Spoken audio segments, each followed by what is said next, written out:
What is up, denizens of the interwebs? It's Arza Chats here, coming at you with another video. This time, we're talking about Ubisoft and how they have been on a steady decline for the last 10 years and how we won't be willing to take their slop any longer. So hop in, losers, we're going rioting.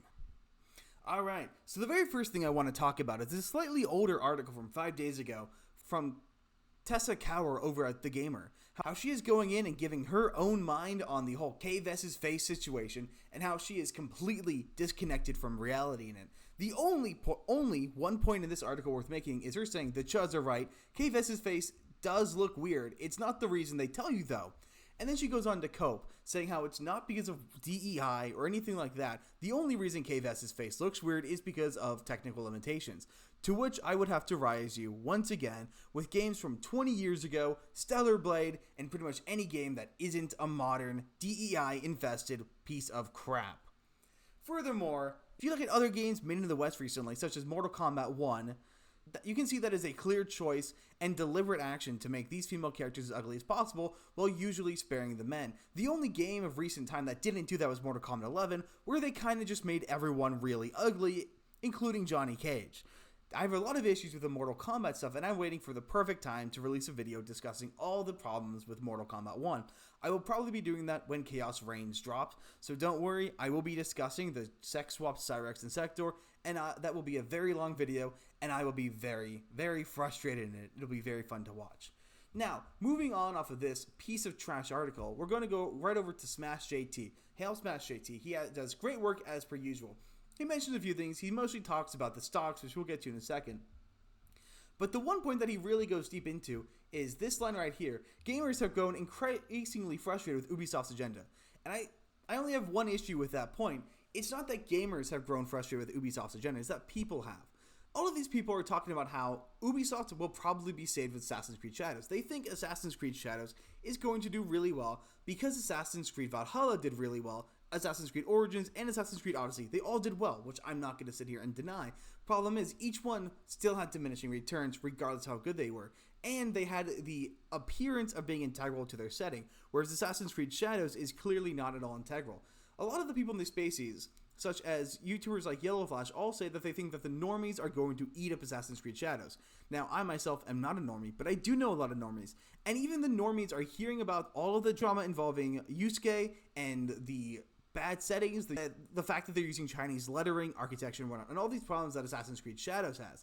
So, I agree this game will probably do better than the Wars Outlaws. The performance of Outlaws is perfectly proof that the modern audience doesn't exist, and the average audience is not interested in these slop games. They can tell when you're feeding them crap, and they do not want it. So that continues me over to just talking about the absolute failure of Ubisoft. Let's go and look at their stock. This is their 5-year history, with a nice little peak up here of $85 all the way down to their pathetic landing of $11. If I go into their 1 day, you can see that they're now going back onto another drop as the market continues to come towards to a close, but it doesn't look too optimistic. They're nowhere near this drop at the beginning of the day, but I don't see them going any higher than they currently are, and it doesn't look like their stock will be saved. I'm not a financial person, I know nothing about stocks, but I'm thinking that maybe once Assassin's Creed Shadows drops, if Ubisoft doesn't either get bought, go out of business, or go private, it might be a good idea to invest in some stock, buy low, because after they'll have no choice but to course correct and hopefully go high. I do think they can fix their reputation, I just don't think they have the talent to do it right now, or the motivation. And this continues on over to me talking about the newest part of the slop in Ubisoft, what seems to be a discrimination lawsuit brewing, and it's going to be beautiful. This article comes from today, from that Park Place, and it's going into talking about how Ubisoft has been caught using a mentorship program that only is applicable to women and non-binary individuals. People who are women who either identify as women or don't identify as women. And this is what's going to set them up for perfect failure. This is exactly what's been happening before, where everything they're doing is focused entirely on gender, sex, and modern politics instead of quality. If you have good people, people will come. And this article does a lot of really good work breaking down a lot of their quotes and stuff. And the one thing I really like about this article is how they make a very good point to point out that this mentorship program is only in the United States, which means that it is subject to U.S. law, which prohibits discrimination based on sex. As we know by recent court rulings, that includes discrimination based on men. This article This article then continues on to talk about how this isn't a brand new program. This thing has been under the radar for 4 years. And I think it is a sign that we are winning, that things like this are coming to light now. Without people like Cabrutus and his DEI Detected website, and people like John F. Trent and That Park Place, Yellow Flash, and all these other creators who are coming out here and calling this stuff out every day, we might never have been able to discover this actually happening. The number one most important person to this, in all honesty, is probably Elon Musk. Without the modern Twitter, none of this would come to light, because none of this could come to light. And this all continues down here, while John F. Trent goes into some quotes from one woman named Sika, whose investments in HR leadership has gone in and talked about the fact that over the course of 2 years from 2020 to 2022, they have increased the percentage of women in their workforce by 3%.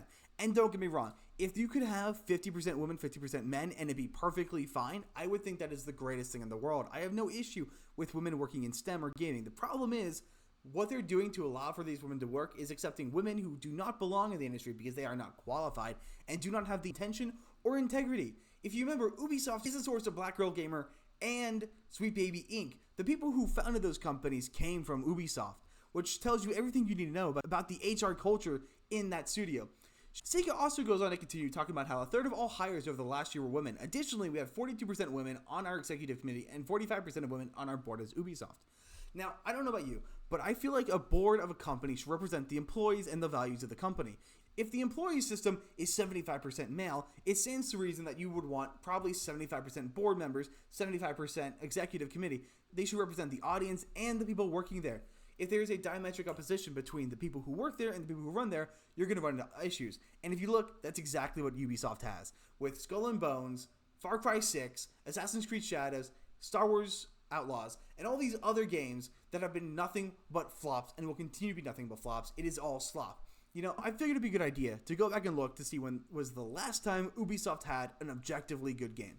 Because as much as people like Origins, it gets panned a lot for not being a good Assassin's Creed game and for being a God of War clone. And those criticisms go to Odyssey and Valhalla for being overly grindy and just a clone of God of War, but less good.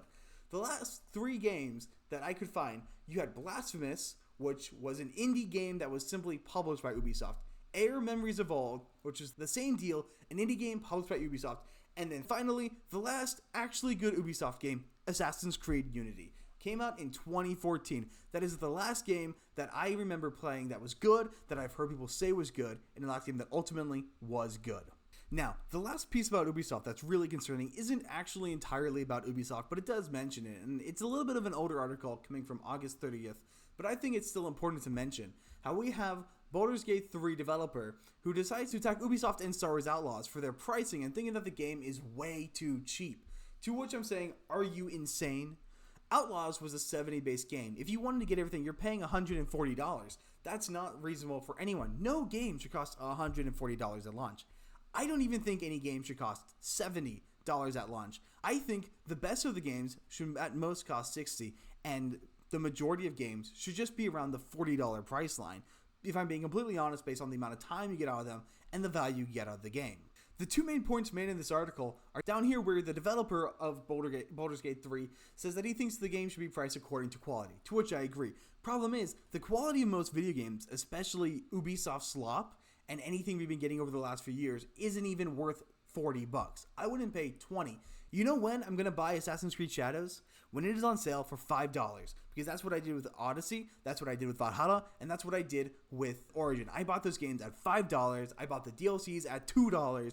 I own them all on my Steam because of the Assassin's Creed $100 bundle sale that they did a few months ago, and I'm not going to pay full price for any Ubisoft game until they turn course. He then goes on to continue saying that he's just waiting for GTA 6 to do it. And you know what? I agree. Let's do it. GTA 6, I really think, should go and push the limits, because guess what? If GTA 6 puts their price point above, say, $120, I'm willing to bet no one will buy it.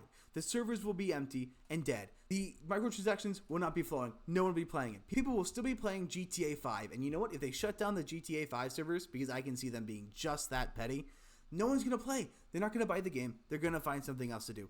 If nothing else, someone's going to put out a competitor that's going to blow GTA 6 out of the water, especially when you consider the way that the characters look. So while this article isn't directly involved with the attitudes of Ubisoft, it is a clear indictment and clear statement on the philosophy in the entire gaming industry as a whole. The entirety of the AAA gaming industry, that is. You know what? I hope they give into every single one of their negative desires. So, when it comes to the state of the gaming industry, it's not looking too good, and honestly, good. Because they deserve everything that they have. They deserve every little bit of problems that they're dealing with at this moment.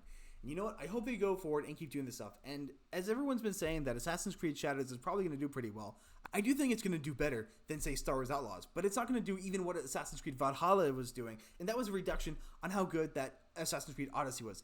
The majority of the population have now heard the problems with Yusuke. The fact that he wasn't really a samurai. That was objective fact. He wasn't a samurai. People have been hearing this all over. People have been talking about it on the internet. And people have been memeing on them with all those AI images. People have woken up to these problems and they're not going to settle. So, at the end of the day, Ubisoft, continue to do what you want. I hope Ubisoft doesn't go out of business because I love some of the games that they put out. I love the idea of their IPs, and I know they mean so much to so many people. But you know what? If you keep putting out SLOP, you'll get replaced. So, your choice, Ubisoft.